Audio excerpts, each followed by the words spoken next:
Hello and welcome to Watch Releases Recap for the week of February 16th until February the 23rd. Let's begin with Bulova and their new Lunar Pilot Meteorite limited edition. Lunar Pilot is one of these awesome chronographs that had a few different editions. I actually reviewed one or maybe even two of them on the channel, and I personally am a big fan of this watch. Some people discount it as an alternative, cheaper version of a Speedmaster, but I think this watch here has enough of its own identity, plus it has its own bragging rights by being an actual watch in the outer space, so it is its own thing. It is not an alternative to anything, at least in my opinion. Now, there is a new limited edition of this watch, first of all with the Meteorite dial, as the name would suggest.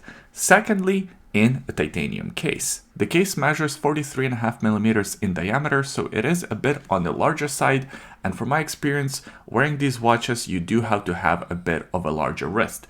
They are fairly slim since they come with the quartz movement. This specific model is powered by the caliber NP20 high precision movement that measures 1/20th of a second. When you engage the chronograph function, they look exactly like a standard mechanical chronograph.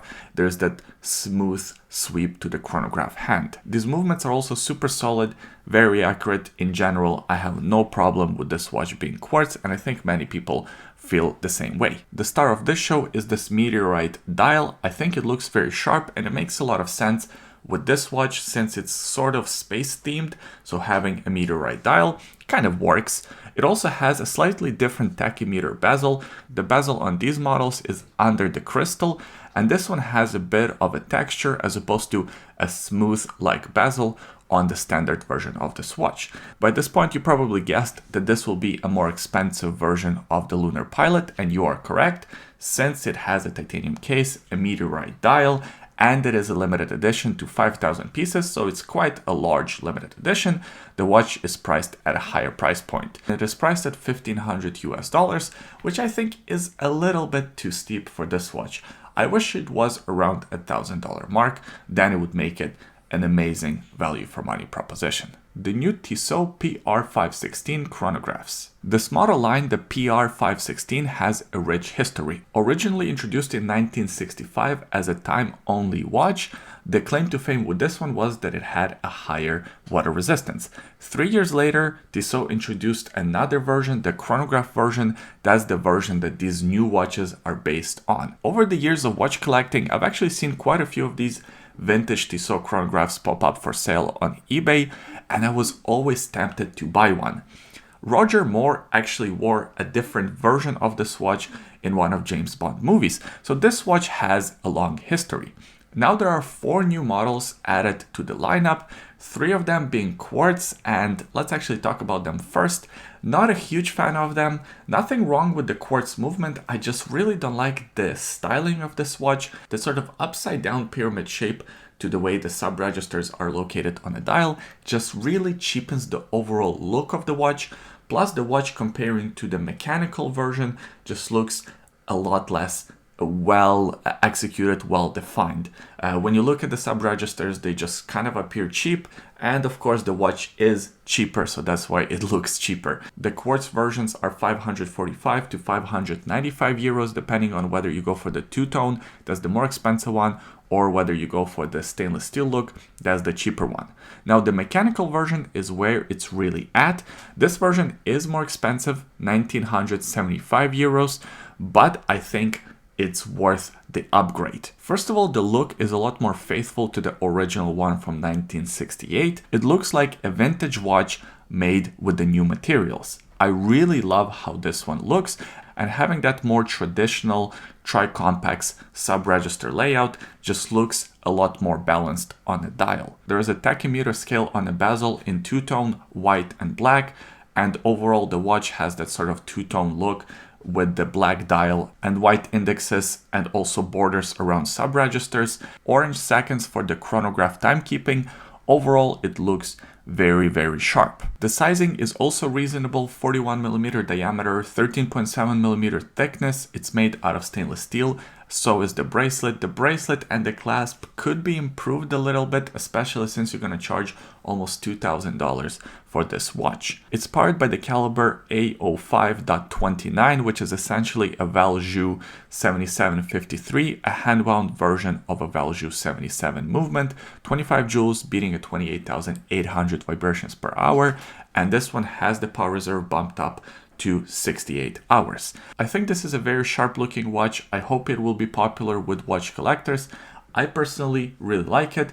I wish it was a little bit cheaper, maybe around $1,500, but who knows, maybe in a few months we might start seeing them pop up on the gray market or maybe even from dealers with some discounts. The Balon Ross BR03-92 Diver. In 2022, Bal Ross released the BR03-92 Diver with the bronze case and sort of burgundy dial and a bezel. There was also a white dial version in the standard stainless steel case. This year, 2024, Balon Ross has upgraded the bronze case version to include a green dial and a black bezel. I think it looks very sharp, looks much better, at least to me, than the original one from 2022. Balon Ross has a very unique design language. When you see one, you instantly recognize it as Bell & Ross. In fact, my wife even knows what Bell & Ross watch looks like.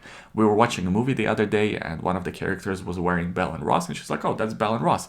Because these watches have that iconic shape that is instantly recognizable from across the room. The case diameter is 42 millimeters by 42 millimeter length, since it's a square case. It's also a fairly thin watch, about 12.5 millimeters in case thickness. The case is made out of bronze, as I mentioned, 300 meters of water resistance, and you do get the date complication between the 4 and the 5, but I think the date integration works pretty well with this one. It sort of blends in with the dial, so it doesn't really throw out the symmetry.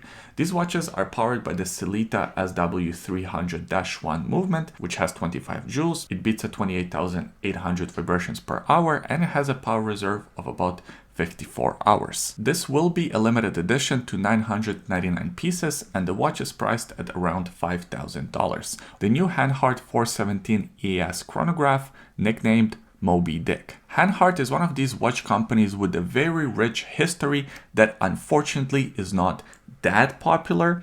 The brand originated in 1902, so it's more than 120 years old. In the 1960s, Hanhart created this Pilot Chronograph 417 nicknamed Moby Dick. It had a white dial, a fluted bidirectional bezel with that signature red mark. In 2020, Hanhart started reissuing some of their Pilot chronographs, but they had black dials. This popular collector's Moby Dick version was never reissued until now. So the watch comes in a 42 millimeter case diameter. It's only 13.3 millimeters thick. The case is made out of stainless steel. It has a fluted bidirectional rotating bezel, just like the original, but unlike the original, it doesn't have that iconic red line. This one has a creamy beige line, almost looks like a faded red. I don't know why they chose to do it this way. I personally would prefer the red, but hey, they know what they're doing. The dial layout is very similar to the original. It has that bicompax layout with a slight difference in the fact that the Arabic numerals on this new version are outlined in black. The movement on this watch is the hand-wound Sellita SW510. It beats at 28,800 vibrations per hour. It has 23 joules and 58 hours of power reserve. This will not be a limited edition, so this will be added to their standard catalog, and it's very reasonably priced at 1,940 euros, which is about the same in US dollars. The new Zenith Defy Skyline high-frequency tourbillon. The new Skyline range of models has a few different variations, and now there is a high-frequency tourbillon added to the catalog.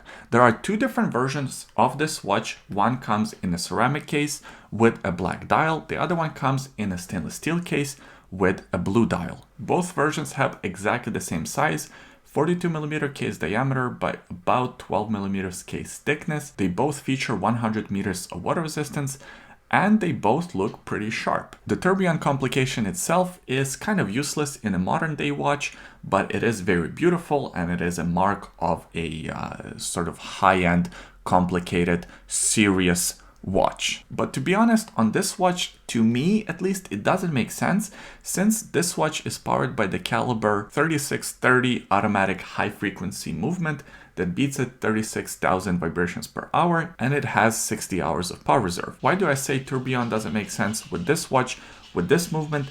Is because of its high frequency. One of the best things about these movements is the fact that the seconds hand has a very smooth sweep.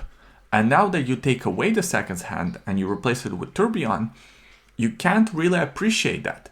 So it kind of doesn't matter that the movement is high frequency, because Tourbillon doesn't really showcase that well. So that's just my opinion. Maybe I'm completely wrong on this one. It is also a pretty expensive watch, as you would imagine. The stainless steel version costs about 60,000 euros, and the ceramic version costs about 70,000 euros. So yeah, quite a bit of money. I'm definitely not the target market for this one. The new limited edition Casio Casiotron TRN50-2A. I might not have been the target audience for the new Zenith, but I might be the target audience for this new Casio. Well, I say new, but it's really a reissue of a Casio from 1970s. This new 2024 version of Casio Casiotron embodies the essence of the vintage one, with a few modern improvements, such as having Bluetooth connectivity for more accurate timekeeping, and a few added features such as a perpetual calendar until 2099. The watch essentially has exactly the same dimensions as the vintage one, 39mm case diameter by about 12mm case thickness. It also still comes with 50 meters of water resistance. Surprisingly, we don't actually see any photos of the clasp, and I have a suspicion that the clasp might be a simple pressed metal clasp. That's why they're not really showing us any pictures. It's a bit disappointing, especially since the price of this watch is quite high. It is a limited edition to 4,000 pieces, and the watch is priced at $500 US, which in my opinion is quite high. And that's it. That's the video for this week. I hope you enjoyed it. If you did, give it a thumbs up, subscribe to the YouTube channel for more videos like this, and leave a comment in the comment section below. Let me know what you think about this week's releases. Did any of them stand out to you?